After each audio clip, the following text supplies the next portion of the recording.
bowl, I have about 1.5 pounds of cleaned and deveined shrimp. I did leave on a little bit of tails here, just for presentation purposes. And the first thing we've got to do is to season and marinate these shrimp. I'm going to go in with about a tablespoon of olive oil, a tiny bit of salt, and just a little bit more. And all the ingredients I use here today will be listed in the description of the video. And I also post a recipe sooner or later on CaribbeanPot.com. We've got some fresh ground black pepper. And in my case here, I'm asking you guys to season and marinate the shrimp. But I'm going to get to cooking these right away because I want to get this video done. We went in with some allspice, some brown sugar, nutmeg and cinnamon, and I've got some soy sauce, and that is one of the reasons why I went in light with the salt, because that will have a sort of a salty element to it as well. Next up, all we've got to do is give this a good mix and let that marinate for about 25 minutes or so. But what you could possibly do is do this, season the shrimp as I just did here, and then go on to prepping your other ingredients. I am using a non-stick pan, a wide pan, just so I don't have to use too much oil, and that's about less than a tablespoon of olive oil. My pan is relatively hot. Just gonna move that around just a little bit. I have it on a medium heat. I'm just gonna turn it down to medium low, and here's where we're gonna start building all those flavors. I've got that scallion,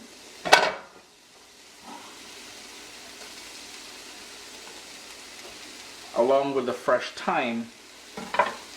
And I'm just going to give that a quick little stir in here. I want that to soften up and start building those flavors that a good jerk is supposed to have. Next up, we're going to go in with diced Scotch bonnet pepper. And you all know a good jerk is supposed to be spicy. You can control how much heat you want in there. That's 1.5 Scotch bonnet pepper. Some seeds, but for most part I took off all the seeds that I could, which were easy to come out, and some diced garlic.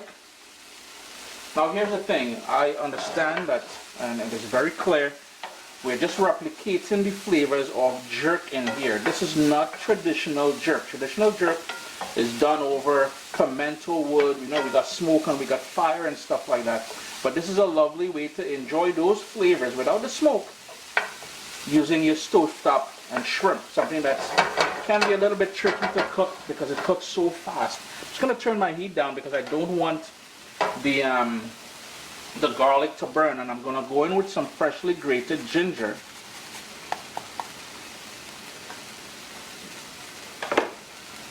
And just continue cooking that for about 30 seconds more, just to waken up all those flavors and that ginger.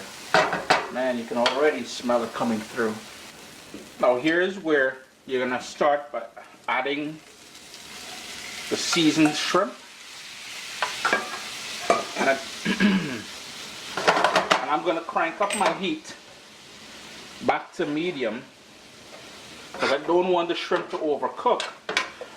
Because what's gonna happen, it's gonna release a lot of its own juices if the heat is too low. And then it's going to become, you know, boiled shrimp. Nobody ain't trying to eat, you know, tough boiled shrimp, you know. It's been about 1.5 minutes. I flipped them over so they're cooking on both sides. And here we're going to add the final 2 ingredients. Very tropical, so we're going to go in with some diced mango. And you want something that's a little bit firm, not overly ripe. We usually say mango half ripe. And the juice of half of a lime. That's going to bring a nice freshness to things. And with all that heat, a little bit of brown sugar we added in there, as well as the sweetness of the mango, is going to help balance things off. The acid from this lime and the sort of freshness from the citrus itself. Yo, only good things happening in there, man. In total, I really want to cook this about 3 or 4 minutes, nothing more. So I'm just waiting till the shrimp is fully cooked. I know my hand is at times running into the lens there. I hope you guys can still see it. And a sign that the shrimp is cooking: one, it will change color. You're going to start seeing a sort of orange or pink. And two, it's going to start curling. And that's exactly what you're seeing here. If you wanted to taste it at this point for salt, you can certainly do that and adjust it accordingly. I'm just going to give it about 30 seconds more. Chris here, CaribbeanPot.com, in under 5 minutes, a stovetop jerk shrimp.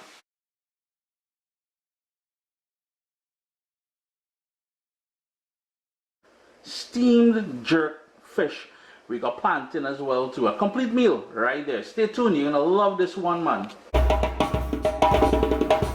Before we get started with the fish, I've got my plantain. And you're probably wondering, well, what is Chris doing with plantain and fish? We're gonna cut off the top and the bottom, and then we're gonna cut it 1, 2. So 3 pieces of plantain. Then the thickness of the skin, I'm just gonna give it a slight cut. Just the depth of the skin. And again, the depth of the skin, the depth of the skin. And we're just gonna, set that aside for now. The top and the bottom goes into my rubbish bin over there. And one of the things I always like doing, I think I shared this with you guys, I always have a bowl with scraps, and that goes into the green bin. It can also go into your composter. No plastics or anything like that. And we've got Monsieur fish here, and it's been scaled, it's been gutted, but what we need to do is to wash it first of all. But before we wash it, what I like doing, see, it's been gutted, we're gonna have to wash all inside there. I just like passing my knife on it. See, even though they scaled it, there's still a bit of scale there. You may want to do this under running water just so those scales don't go flying all over your kitchen like this happened to me there. But we're going to do it on both sides. Make sure it's nice and scaled. And you'll need the juice of a lemon. But before we do that, I want to do 2 cuts. And I shared this one in the last episode, this tip in the last episode of Fish Fridays. Typically people would go just straight down on the fish. What I like doing is going on an angle, like so. 1, 2 cuts. That gives me a lot more real estate for the marinade to get in there. So the other side, same thing, on an angle, on an angle. So now I'm going to get my lemon and I'm going to wash this. I'm going to hit this another little scrape under the, so I can still see scales coming out there. The guy at the fish market didn't do such a great job, but small thing. I'm not going to go and wash that now, and then we'll prep it. Over the years, I've shared several fish and seafood recipes with you all, and one of the most common question is, Chris, how do we buy fish, or what do we look for when we're buying fish? First of all, I like something firm that when I put my finger, it doesn't just sink and remain in there. I like to watch the gills nice and red. Look at the eyes. It's nice and clear, it's not cloudy. And smell, believe it or not, the smell is a key part of me buying a fish as well too. And even more importantly, try and find a supplier that you trust. Now, it will take some time to do that. Read reviews, Google reviews, all that stuff like that, because you don't want to be buying fish from a place that's notorious for having bad fish. Come on, make use of Google reviews. It's been washed, the juice of half of a lemon in cool water, and I'm just going to pat it dry. And believe it or not, what we're about to do next is so simple. You'll be asking yourself, well, Chris, how come we never did it before? The marinade. So simple. Push that over for a second. I've got a bowl. We're going to go in with a tablespoon, 2 tablespoons of olive oil, and straight out of the jar, a heaping teaspoon, well, more like a tablespoon of your favorite Jamaican jerk seasoning. Gonna give that a quick mix, and you have just, yes sir, made the marinade for this jerk, steamed jerk fish. The fish, we haven't talked about the fish yet. This fish here is called a porgy or porgy. Very cheap. You can use snapper, any sort of fish you like using. You can use it whether it's freshwater or saltwater. I do not eat freshwater fish. I try to keep away from that as much as I can. But that is the marinade. It's a great way to support Local companies making their jerk marinade. Now here's the thing, Uncle Chris can make his own jerk marinade, but why? If you go on CaribbeanPot.com, you will see me make several times my own jerk marinade, but for now, we're using this man. This is all we really need. Just trade places again. Bring back that fish back here. I've got some sea salt all into the cuts that we made and everything too.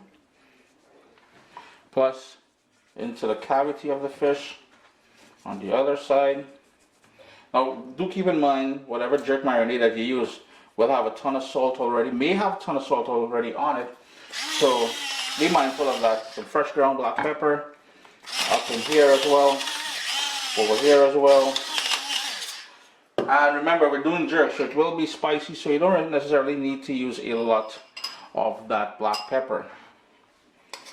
Give that one more mix, and I'm going to go in on the inside and work that in there. Close that down, and that's going to get on both sides of the inside. Then onto the outside of the fish. Make use of those cuts that we made. Put that marinade all inside there. And then you would flip it over. I'll be using a bamboo basket on my wok to steam this fish. If you wait till the end of the video, at the very end, you'll see me show you a trick. If you don't have a bamboo steamer like I do, I make a lot of steamed dumplings and stuff like that. That's why I have that. But if you don't have one, rest assured Uncle Chris got a solution for you. Now, you'll want this to sit for about half an hour in the fridge, so that marinade goes and does its thing all on the inside and everything. I have a small piece of parchment paper, and I'm trying to leave most of the vents open because I want that steam to rise and come up. That's why the parchment paper is small. If you want to use a banana leaf, and there's a tip, you will get a lovely flavor from that banana leaf as well. But the fish is in the steamer basket. What I like doing now, I like heat. I really do like heat, eh? So what I went ahead and did, I sliced up a Scotch bonnet pepper into thin pieces. Most of the seed is still back in the pepper here. What I'm going to do is put all of this into the basket as well, because that's going to add an additional kick, that steam sort of Scotch bonnet Caribbean sunshine vibe you're going to get from it. Totally optional. Please don't stress too much. Now remember that that plantain we started off with there? Boom, time to use that plantain. So we're going to put that plantain just in here. So we're making a complete meal. And the reason why I left the skin on is because I want to maintain all that flavor from that plantain. I don't want that plantain to collapse either once it starts steaming. So that is the reason for the plantain being in there. Those thin slices of Scotch bonnet pepper, that's going, I'm going to tuck it in into the fish like so. And I'm going to put some on top just to make the thing look pretty a little bit now. Like so. The other little piece, decoration purposes, that can go there. That's fine. We ain't trying to make it overly spicy, but it will give it some niceness. To further help perfume the dish, I've got here scallion. I trimmed off the top and the bottom there. That's gonna smash it a bit, but that's gonna release all that nice flavor, and that's gonna go on top of the fish as well. That's it. I'll show you the setup. I've got my wok with hot water. I'm going to put my steamer basket there, and we're going to bring that up to temperature. Once it comes up to sort of a boil on the water there, I'm going to turn down my heat to medium low, and we're going to put that lid on there, and we're going to let that steam do its thing. Now quickly, another little tip, if you wanted to, I have another tray I could have put there on the bottom or the top. If you wanted to add more sort of starches and stuff like this to make it a more complete meal for more people, 2 people good here. But for more people, what you could do is put some more plantain in there. You can put some sweet potato in there. Just cut it really thin, the sweet potato, because it will take a bit longer to cook. Some Christophine or chocho. Whatever sort of, even some broccoli, any along those things that you like using, you can stack it up and then boom, bam, you have a wicked meal. But remember, today the focus is more that steamed jerk fish. Hey, you see the steam rising there? Hey, we got contact, boy. I can hear the bubbles happening in the pot there. So peep that steam that just rose up there. I'm going to turn my heat down, as I said, because I want to maintain that low, well, I maintain a steady steam, but I don't want to have it too vigorous. Now I know I shouldn't be doing this, but I just wanted to impress a couple things on you guys. See that Scotch bonnet pepper I added there? As that steam, that heat is going to go everywhere, the spiciness of it. So if spicy is not your thing, you know, Uncle Chris is a spicy pepper connoisseur. Mommy raised no meow, so I can handle the heat. I love heat. But if heat is not your thing, don't do that. The second thing I want to impress on you, you notice how the plantain is pulling back, it's splitting where we cut it there. Depending on the size of the fish, that's how long you're going to cook it. So with this one here, I'm looking at about 20 minutes. I still got about 5 more minutes to go. But depending on the size of the fish, that's how we cover that. We're wasting all that good steam. So I'll have to cook it for 22 minutes now. But anyhow, please keep in mind those 2 little tips that I shared, especially the spicy pepper one, because right now, this entire kitchen is smelling like Caribbean sunshine. Scotch bonnet pepper. Turn my stove off. Reveal that steamed fish for you guys. I'm gonna breathe in some of that. Chris here, CaribbeanPot.com, Fish Fridays. I do hope you guys give this one a try. It is delicious. I've made it several times. What I like doing is serving that with a wedge of lemon, or I'm going to dig in right there. I'm gonna put some of that fresh lemon juice in there. Always a pleasure having you guys here in the kitchen with me.